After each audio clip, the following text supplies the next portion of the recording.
संगच्छध्वं संवदध्वं शंभो मनासि जानतां देव भाग्यम यथा पूर्वे संजनाना उपासते समानीव आकुति समाना हृदयानिवह समानमस्तु ओ मनो यथा वह सुसहासति।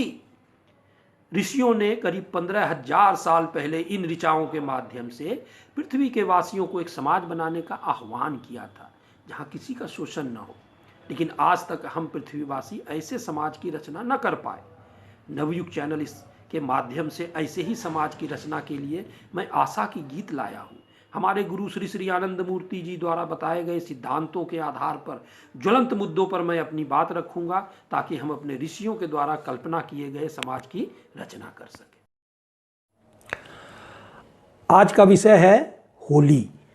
अब कुछ ही दिनों के बाद हम होली उत्सव मनाएंगे। होली को फगुआ, बसंतोत्सव, श्री कृष्ण की डोल यात्रा भी कहा जाता है। बिहार और पूर्वी यूपी में इसे फगुआ कहा जाता है, शेष भारत में होली। बंगाल में इसे श्री कृष्ण की डोल यात्रा कहा जाता है और कई जगहों पर बसंतोत्सव कहा जाता है। आप ध्यान दिए होंगे, होली साधारणतया वहीं मनाया जाता है जहां ठंड थोड़ा ज़्यादा, शीत ऋतु थोड़ा ज़्यादा पड़ती है, ठंडा ज़्यादा पड़ता है। अब जैसे साउथ इंडिया में होली कोई खास नहीं मनाया जाता है। होली मूलतः आर्यों का पर्व था। आर्य जो है रूस के मध्य और दक्षिणांचल में, मध्य एशिया के ये मूल निवासी थे। वहाँ बहुत ही जाड़ा पड़ता था, बर्फ से ढका रहता था जाड़े के समय में।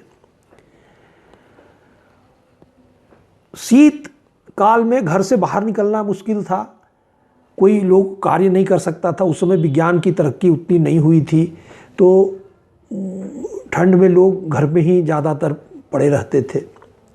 ठंड खत्म होते ही कर्म चंचलता आ जाती थी, ये करेंगे वो करेंगे, लोगों में जो है एक उत्साह रहता था। तो बसंत आते ही शीत ऋतु खत्म होती है। तो बसंत के शुरुआत के पूर्णिमा के दिन वो लोग क्या करते थे, एक ठंड शीत ऋतु के जाने का एक अनुष्ठान करते थे। उसमें क्या करते थे, एक भेड़ा लेते थे, उस पर एक बूढ़े या बूढ़ी का पुतला वो लोग बना देते थे। वो शीत का प्रतिनिधित्व करता था। बूढ़े लोगों के लिए शीत ऋतु बहुत ही कष्टदायक होती है। फिर उस भेड़ को उस पुतले के साथ पूरे गांव में घुमाया जाता था और अंत में रात में उस पुतले को जला दिया जाता था कि हमने जाड़े को, शीत को जला दिया, अब कल से हम अपने और कार्यों में लग जाएंगे। तो इसीलिए इसको वो लोग बसंतोत्सव कहते थे। अब हमारे यहाँ भी होलिका दहन भारत में मनाया जाता है और उसकी एक पौराणिक कथा भी है। एक असुर राजा थे हिरण्यकश्यपु। उन्होंने भगवान विष्णु से घोर शत्रुता कर रखी थी। वो स्वयं को ही ईश्वर घोषित करते थे और उन्होंने अपने राज्य में अपना पूजा करवाना भी शुरू कर दिया था। यज्ञ आदि बंद कर दिया था और जो धार्मिक लोग थे उनको काफ़ी कष्ट ही देते थे। विष्णु के भक्तों को सताना शुरू कर दिया था। हिरण्यकश्यप के एक पुत्र थे प्रहलाद, वो विष्णु के परम भक्त थे। तो इनके काफ़ी दबाव के बाद भी वो हिरण्यकश्यप को ईश्वर मानने के लिए तैयार नहीं थे और भगवान विष्णु की पूजा छोड़ने को तैयार नहीं थे। उन्होंने बहुत कोशिश की, हिरण्यकश्यप ने उसको मारने की, लेकिन वो सक्सेसफुल नहीं हो सके। उनकी एक बहन थी, हिरण्यकश्यप की एक बहन थी होलिका। उसे भगवान शंकर से एक वरदान स्वरूप एक चादर मिला हुआ था कि वो चादर जो है, वो चादर ओढ़ जाने पे वो जल नहीं सकती थी। तो अंत में एक चिता जलाई गई, उस पर जो होलिका थी वो बैठ गई और चादर ओढ़ के और प्रहलाद को अपने गोद में ले ली। लेकिन दैव संयोग ऐसा हुआ, हवा चली और वो चादर उड़ के जो है वो प्रहलाद के ऊपर आ गया और होलिका जल गई। तो ये माना जाता है कि होलिका के रूप में पाप जल गया। तो हम लोग भी होलिका दहन मनाते हैं पाप के प्रतीक के रूप में, और फिर दूसरे दिन होली उत्सव हम लोग रंग और गुलाल से मनाते हैं। अब ये बंगाल में इसको भगवान श्री कृष्ण की डोल यात्रा कहा जाता है। इसकी शुरुआत महाप्रभु चैतन्य ने की थी।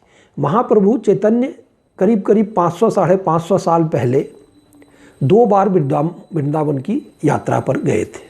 वो कृष्ण के अनन्य भक्त थे। उन्होंने वहाँ होली के त्यौहार को देखा और उन्हें बड़ा अच्छा लगा, तो उन्होंने इसे बंगाल में भी शुरू किया। तो अब इसके पीछे जो है वो सोच क्या थी कि भाई जाड़ा ख़त्म हो गया। वैसे बंगाल में कोई खास जाड़ा नहीं पड़ता है, लेकिन जाड़ा ख़त्म होने के बाद क्या होता है कि कर्म चंचलता आ जाती है। लोग बाहर निकल के काम करने को जो है वो तैयार हो जाते हैं, और जाड़ा से जो एक लोगों को कष्ट होता है वो ख़त्म हो जाता है। तो एक तो ये हुआ, कर्म चंचलता, मन जो है आनंदित हो गया। दूसरा, मन आनंदित होता था कि हम कृष्ण को भी आनंद दे रहे हैं। हमारा मन तो आनंदित हुआ ही हुआ, और समझता हूँ कि हे कृष्ण, मैं तुम्हारे मन को भी आनंद दे रहा हूँ, मैं तुम्हें प्यार कर रहा हूँ, तुम भी मुझे प्यार कर रहे हो। अर्थात मेरे मन के झूमने से जोगेश्वर कृष्ण का भी मन झूम गया है। यही हुई कृष्ण की डोल यात्रा, दोदुल्यमान। ये जो झूला हुआ उसमें मैं कृष्ण भगवान को भी आनंद दे रहा हूँ और खुद भी आनंद में झूल रहा हूँ। तो ये हुई श्री कृष्ण की डोल यात्रा। अब होली में रंग गुलाल और एक दूसरे को लगाते हैं। तो महाप्रभु ने क्या नियम बनाया कि भाई जो रंग गुलाल लगाएगा वो पुआ और मालपुआ भी खिलाएगा। बिहार और ईस्टर्न यूपी में भी कहीं कहीं और बंगाल में होली में हम लोग पुआ खाते हैं। तो पुआ 2 तरह का है, पुआ और मालपुआ। पुआ क्या हुआ कि पुआ को जो छान के निकाला जाता है, तो पुआ का जो एक पुआ बनाने का जो आटा बनाया जाता है घोल, उसी में चीनी डाल दिया जाता है।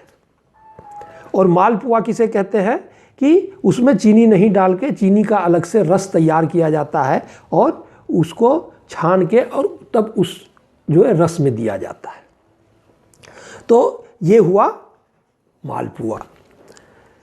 तो उत्तर भारत में और खासकर बिहार में भी ये मूलतः लौकिक और सामाजिक उत्सव है, लेकिन बंगाल का ये उत्सव जो है धार्मिक उत्सव है, क्योंकि श्री कृष्ण भगवान को भी वो उस होली में याद करते हैं। उनकी भक्ति जो है जग जाती है और उनके आनंद के लिए ही वो सोचते हैं कि मैं होली मना रहा हूँ। भारत के बाहर भी इसको मनाया जाता है। पाकिस्तान में इसे कहा जाता है जश्न बहारा। बहार का मतलब क्या हुआ? वो बसंत हुआ। तो ये बसंतोत्सव के रूप में पाकिस्तान में मनाया जाता है, वो भी उत्तर पाकिस्तान में। दक्षिण पाकिस्तान में चूँकि ठंड नहीं पड़ता है तो ये उत्तर पाकिस्तान में मनाया जाता है। उस दिन ये लोग जो है पकवान आदि तो खाते ही हैं, लेकिन ये लोग पतंग उड़ाते हैं। तो पतंग जो उड़ाया जाता है उससे पूरा आकाश भर जाता है। खासकर लाहौर ये सब में ये बसंतोत्सव बहुत ही एक फेमस उत्सव है। ईरान में इसे नवरोज कहते हैं।